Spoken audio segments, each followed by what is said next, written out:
Hi, and welcome to the Expansive Podcast. You are listening today to episode number 250. Actually, quite the milestone, and this has been a year of milestones, and we'll talk about that in just a moment. But pretty cool today, 250 episodes deep. Another interesting stat that I saw, by the way, is that today we are recording this on the 6th of June, 2025. We are now closer to 2050 than what we are to the year 2000. Yeah, That's I saw that. like, I saw that. Yeah, it's like crazy to think about. But welcome. If this is your very first time that you're tuning into the Expansive, it's great to have you with us. My name is Erik. I'm an author and keynote speaker. I'm one half of the Expansive Podcast. I'm always joined by my ever elegant co-host, John Sanei, who is also an author and keynote speaker. We come at from different angles, one being more futurist, one being more leadership focused. But we come together and we bring the left and the right, the yin and the yang to the Expansive Podcast. And 250 episodes later, we're still doing it. John, how's things going, dude? yeah, great. Wow, what an intro, eh? Jeez, that took. Yeah. That felt like when you're sitting on the sideline and they start to introduce you, and somehow they found a bio from 1978. I don't know where they find these bios, and then they start reading it, and you're like, bro, where did they get this from? And you're sitting there in the audience and it's taking so long. And you're like, I sent them the right bio. Why are they reading this thing? And this intro was very similar to that. I was like, there's the longest it was intro long. ever. But anyway, it was nice because I guess 250 deserves a longer intro. Yeah, you're right. And I also always think that we always have the same people listening to the pod. And obviously there's different people that are arriving and it's nice to have an introduction once in a while. I remember, hopefully. And I remember in my restaurant, I used to tell my staff, you see 100 plates of pasta. The customer only sees one. Make sure that one plate of pasta is amazing. Just because you see so many, it doesn't mean the customer does. So the relationship they have is with a very specific one meal. And I guess this is the same here. And I also think what you did miss out on is, have we recorded a podcast since our book became a bestseller? I can't remember that. No, because that's part of the additional milestones. I mean, how long did you want me to have that intro for? I realized at some point I needed to cut it off. Thank goodness I stopped you. Thank goodness I stopped you. Okay. Go on. Why don't you introduce that milestone, Erik? Yeah. So, one of the great things about the pod is that having gone for 250 episodes, we've done thousands of minutes of audio, and we recently refined that into a book. And the book came out, I think it's about 4 weeks ago. And we've hit the Nielsen's bestseller list, which is an incredible milestone because the Nielsen's bestseller list looks at all the books sold across the country. It's a formal measurement. It's actually the only formal objective measurement. Because that's one that I'm looking for. Yeah. Objective, because the New York Times and the Washington Post and all of these other ones are not objective. They're subjective. And we only found this out because they were in a court case. And in the court case, they were pressed up against your numbers don't add up to your list. And they came out and said, actually, we're subjective. We're not objective. So Nielsen's is actually the only objective list in the world. And we hit that one on a few different benchmarks, actually. Yeah. And then it was so cool. Like when we went to go do the book launch in Joburg, I passed through OR Tambo and the airport in Joburg, and I was looking for the book and I found it, but it was sort of hidden, in the business section. And I was a bit irritated and frustrated that it wasn't getting more attention, in a big sort of display in the middle of the bookstore. And then when I passed back this time, because I went to Joburg again for a gig, and when I came back, I walked in because you had to go check where the book is. And this time we were on the top 10 bestsellers in Exclusive Books as well. And Exclusive Books is the biggest books retailer in the country. So, an award-winning podcast that became a best-selling book. Pretty cool. I mean, it's a lot. And it doesn't feel like that, to be honest. It feels like we're just carrying on and we still have our own little insecurities happening and we wanting to be bigger. And I was thinking about it this morning, actually preparing for the pod this morning. I was like, wow, what an amazing milestone. Although in saying all of that, book sales are down globally. And we have also found that the actual movement of books has changed dramatically since we brought just our last book out, let alone books in the past and like 5-10 years ago. Just like 2-3 years ago, the sales of books, the numbers of sales has diminished considerably. And when Erik and I found out how many books we've sold to get onto the bestseller list, we were in hysterics, laughing, because we were like, this is so weird, because it's exactly, I imagine, how CD sales started to go eventually.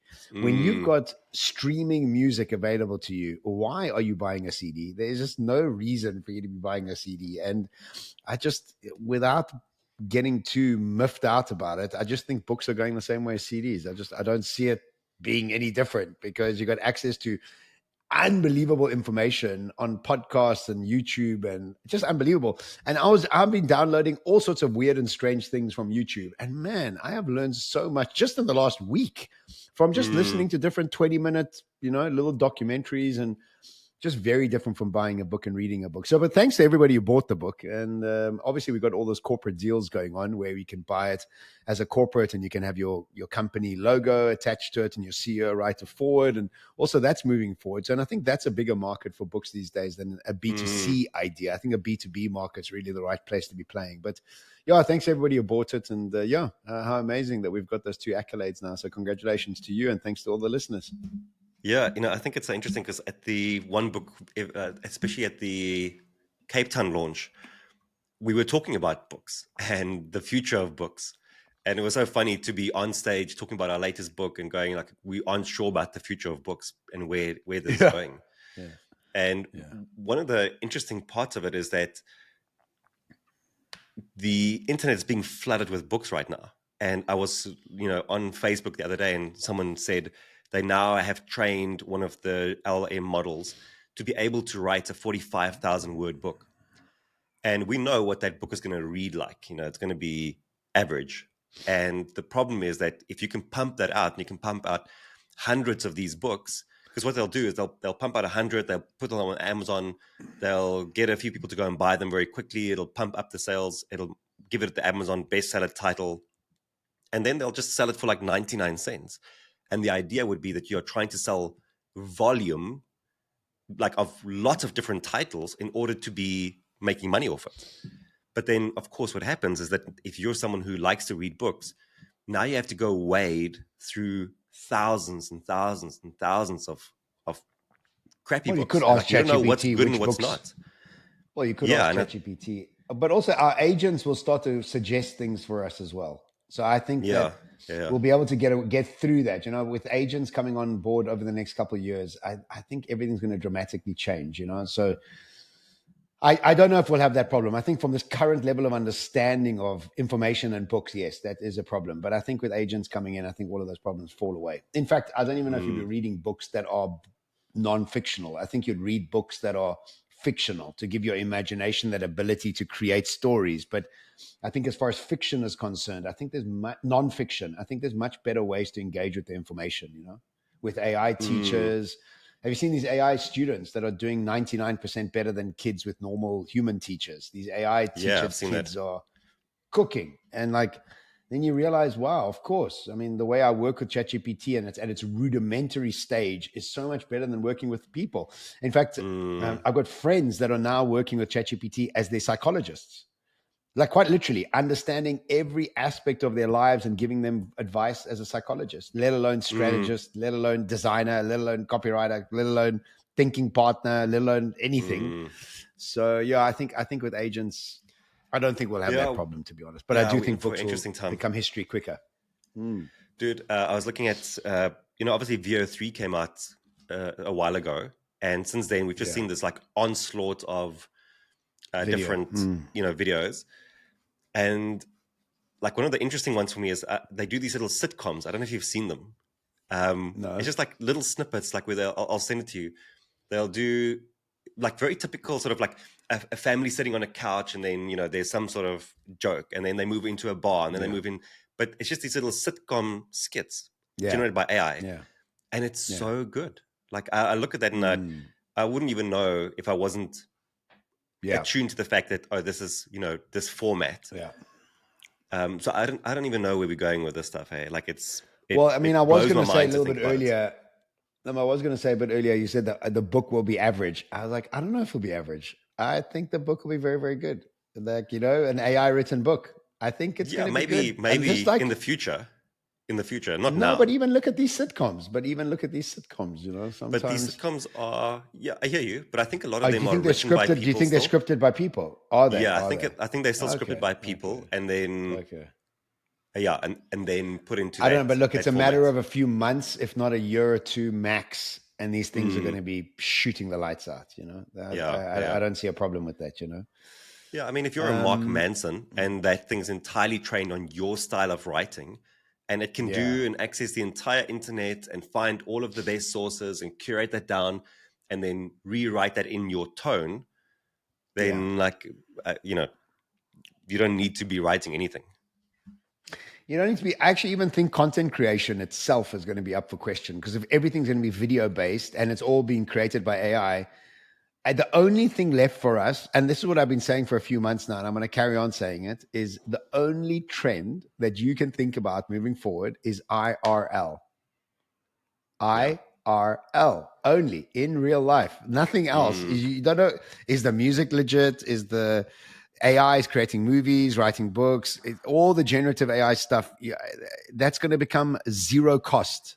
So you putting out content out there you're competing against the best of the best of the best of AI. I don't know if you can even come close to. And again, think about it. It'll be hyper personalized AI. So you'll most probably get a very different version of a story based on the way you want mm, to engage with it, which means that whatever content I create, IRL, bro.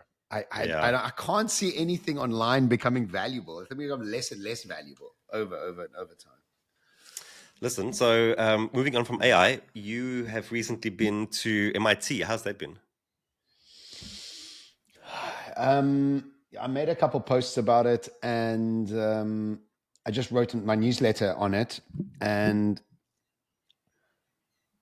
the theme that I've been pondering on myself is how much I hated academia when I was a kid, and I just detested it. I would avoid and cheat at all exams because I just felt so frustrated. My brain just was so uncomfortable in that world of academia.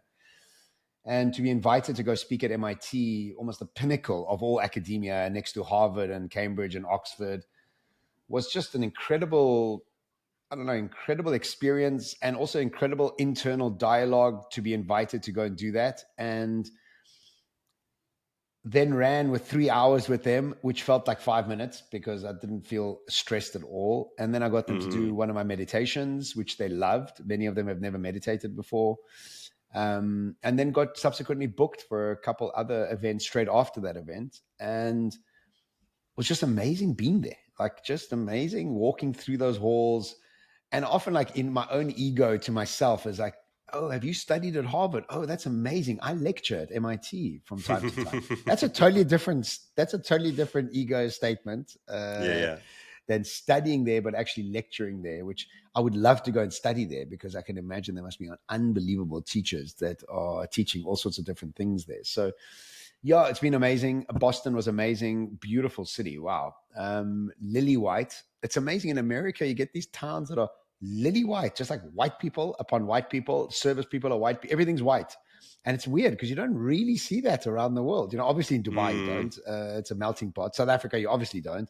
London, mm, you don't. Like maybe in parts of England, going up into Midlands, you'll get that. But in America, like in Colorado, Boston, very, very white, which is an interesting, I mean, there's nothing wrong with it. It's just very interesting for you to experience that. I suppose you go to India, it's all Indian. Wow, surprise, surprise. And so you go to China and it's all Chinese. Or surprise, surprise. I mean, suppose this is like a white sort of cities, but Boston is beautiful. Eh? Wow, what a fantastic city. And then lots of nature. And so I spent 2 days in Boston, spent some time with friends, and yeah, MIT was an incredible experience. So mm. yeah, one Who, fun for who, the. Mm, who are you speaking for? yeah. They're called Return of the Masterminds, Yeah. and it's corporate education. Okay. With so it's the guys are part of EO and YPO, but it's not an EO and YPO event. It is a offshoot of EO and YPO people that wanted to study further and go deeper. And so they've called it the Mastermind 3-year program. And this is the return of the mastermind. So Okay.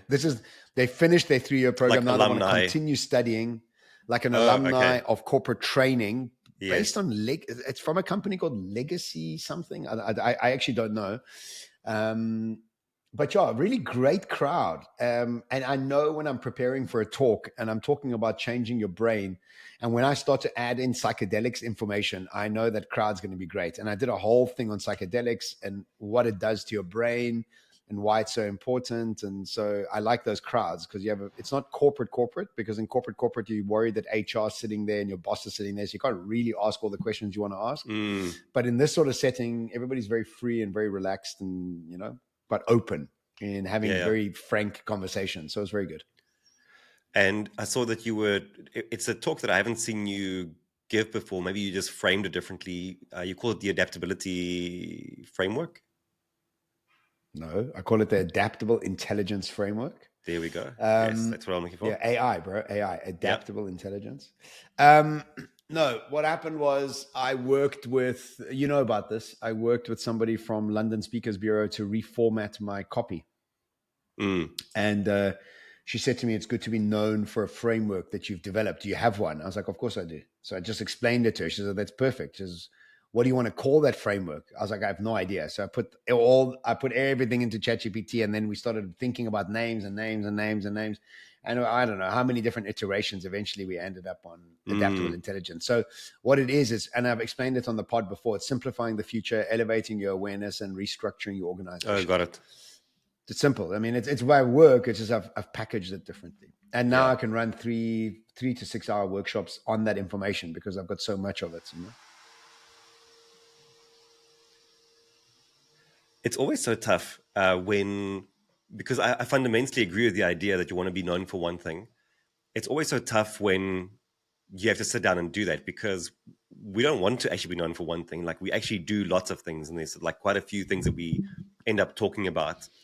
And so whenever you want to like niche down and like, this is the one thing, to be known for, it kind of feels quite constricting. Like, have you not, and you would be the first one that I would think would buck against it, to be honest. It allows me to be categorized in a way that clients know what they can get from me quickly. And I think that in the South African market, you can be pretty broad in what you speak about. I think as you move into the more international, you have to be very, very niche so that people understand what your niche is about. And often, not often, but sometimes I get booked for events and it's totally out of my niche. And I'm like, I don't know anything about what you're saying. I think gone are the days where you can create very bespoke keynotes because you can't be an expert at everything.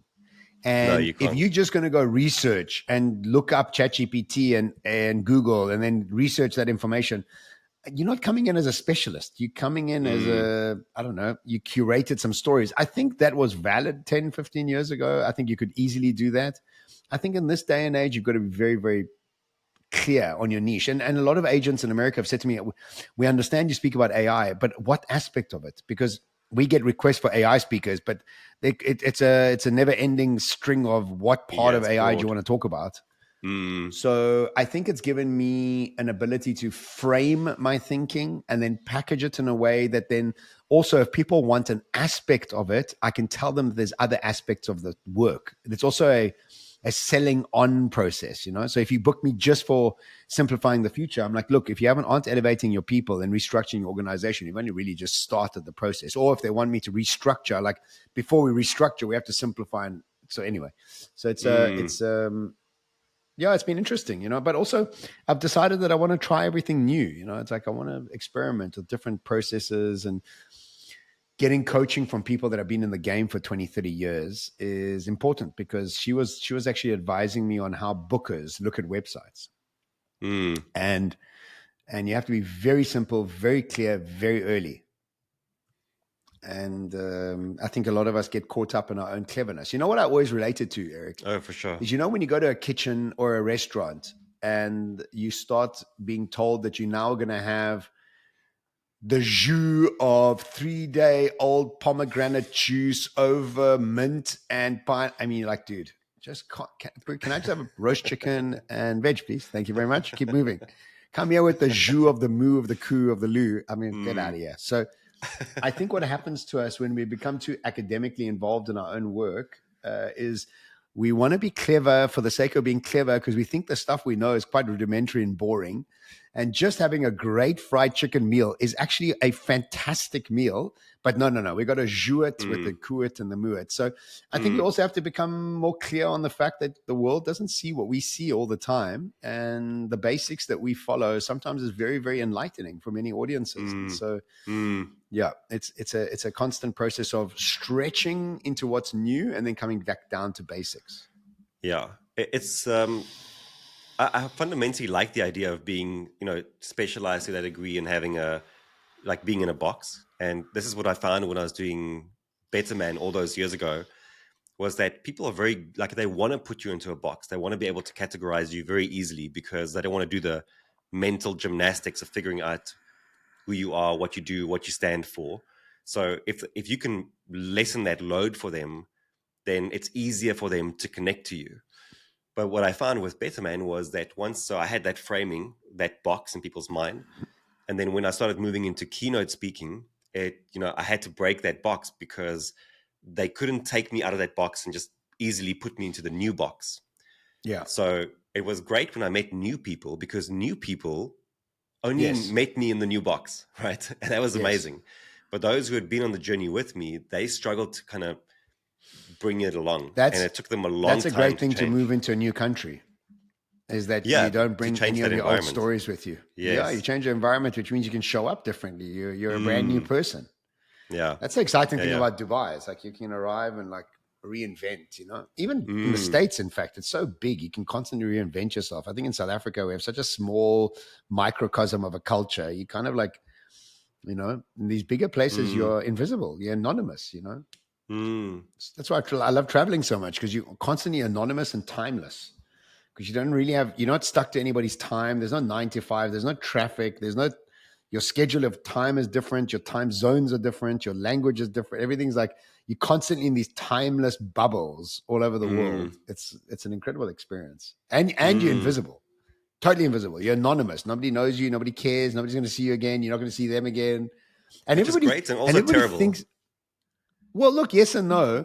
But in this context of just, I think what happens is, without us realizing, is you show up at your normal coffee shop, but you're playing the role of that Erik that fits into that world. In that world, you have X amount of money, you have X amount of comparisons, you have X amount of paddle games behind you, your marriage, how beautiful your wife is, how beautiful the other person's wife is. And you've built these stories, and they're very minuscule little stories.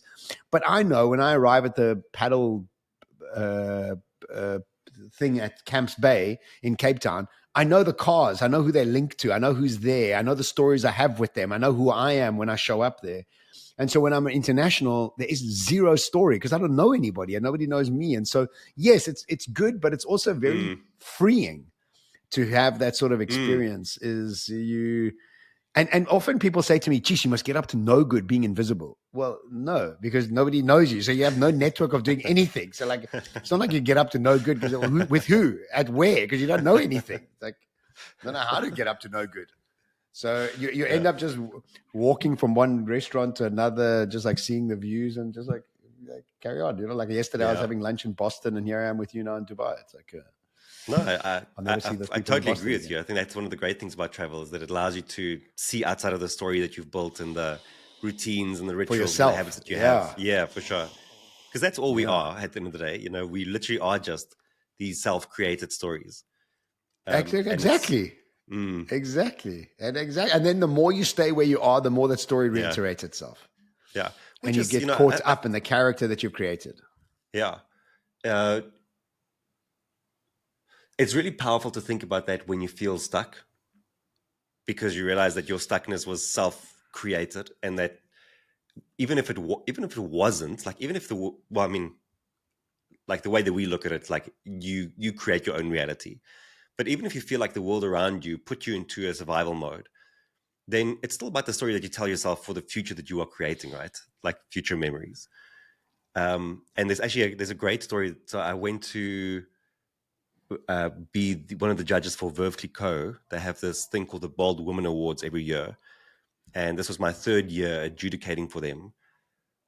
And it's always interesting for me to listen. Are you the only guy on the judge? No, I used to be, and then last year they introduced they brought that other guy, Timothy, Timothy Maurice. So he's now also joined, and he comes very much from a sort of personal branding and neuroscience background. So every year, what's quite interesting is that, like, these women have gone through incredible trials and tribulations to get to where they are, and it always makes me so almost grateful for the journey that I've been on, which hasn't been as hectic as what they've experienced. But this one lady, so she grew up in a township here in SA.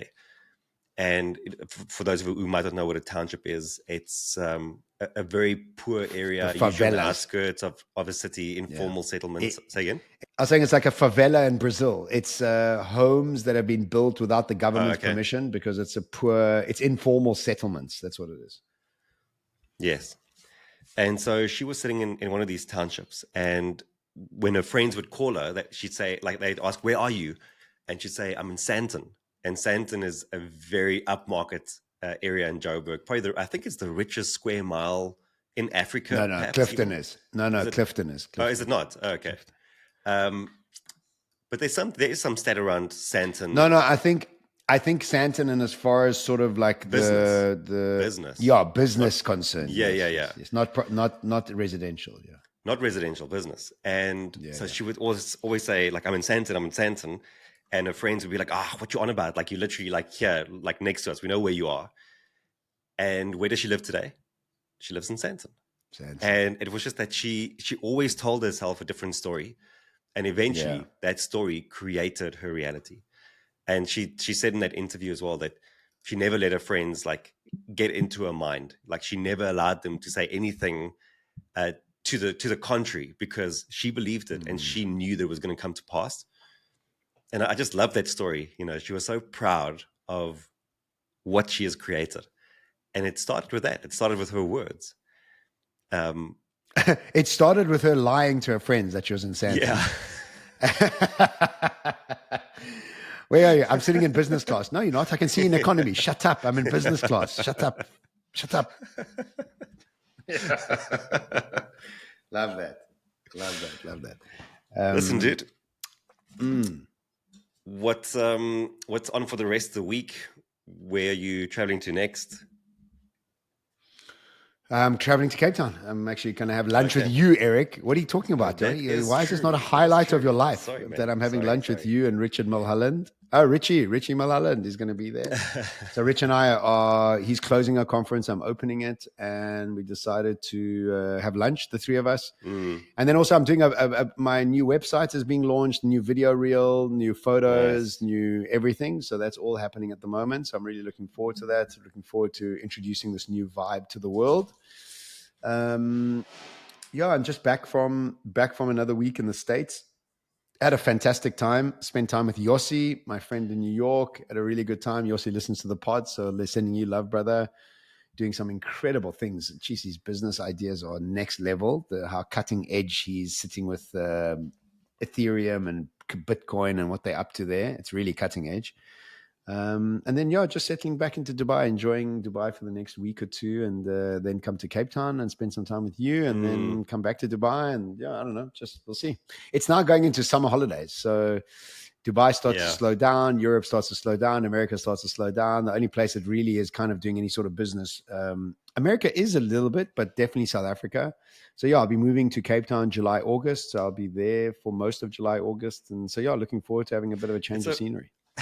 It's so funny that you're coming here for winter.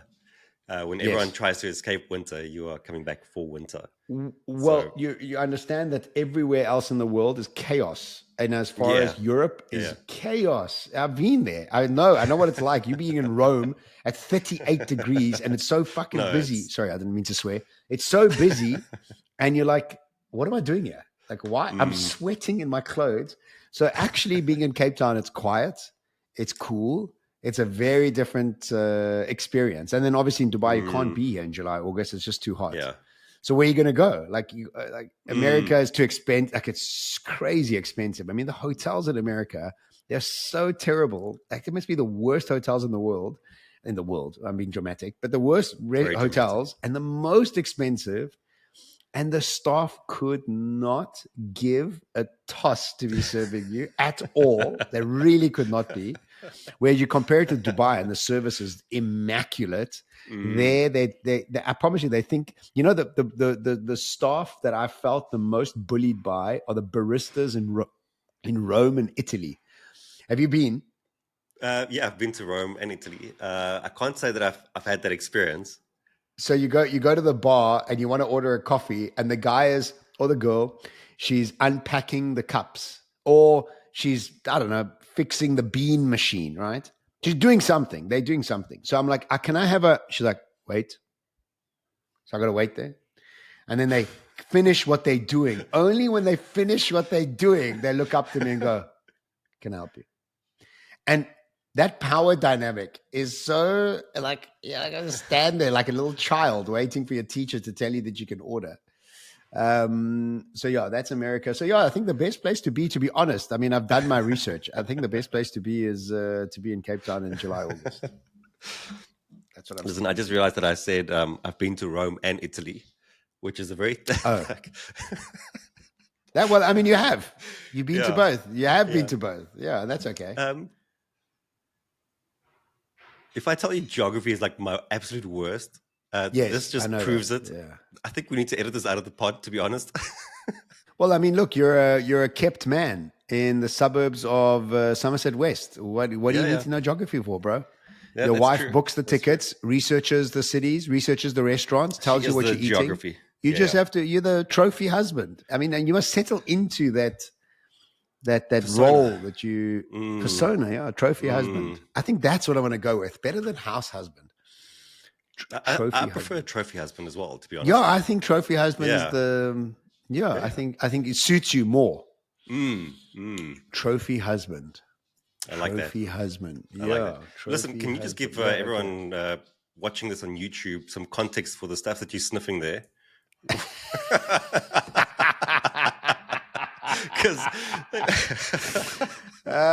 just sniffing. I got so many, bro. Let me show you the range that I have. You won't believe it. YouTube doesn't demonetize us for you sniffing stuff. Well, look at it. I got 4 different sniffers. Look at these sniffers. This one's Tiger Balm. This one's Vicks inhaler. This one's a Golden Cup Balm from Thailand. And this one's something else from Thailand. And all of these are because of TikTok. And I see people sniffing these things on TikTok. And the guy's like, I see everybody in Thailand sniffing this thing. So I want to go buy it. So he goes into 7-Eleven and he buys it and he does this. And he's like, oh my God. Like, geez, it wakes you up. It's like almost like having a cold plunge in your nostrils. No, it's cold plunge in your nostrils. Weightlifters always do that, like that salt they ingest that like hypes them up. I don't know about that. I've never done that before, but this is like having a menthol cold plunge up your nostrils. So imagine it wakes you up. Like it's like this, it like opens up all your breathing pathways. And so every time I see a new one, I buy one and try it out. So, it's so good, dude. It like really does, like it opens up your brain, you know? It does look dodgy though, because anything sniffing is dodgy, but this is not dodgy. Yeah, it's not dodgy. Yesterday I was doing it in the Uber when I was going from my hotel to the airport, and the driver was looking at me. I was like, I'm not going to tell him. Fuck it. Yeah. Kept sniffing it. Yeah. Yeah. All right, dude. Listen, it was great catching up with you. 250 episodes down. What a pleasure. And award-winning podcast into best-selling book. What a pleasure. And so amazing to have everyone on the journey with us. Thank you to everyone who has subscribed, who's commented, who has attended a book launch, who has commented on a post. We really appreciate all of you very deeply, and we love that you are part of this journey as well. So good. Thank you so much, man. And thank you, Erik. It's been a pleasure. 250 episodes. Bloody hell.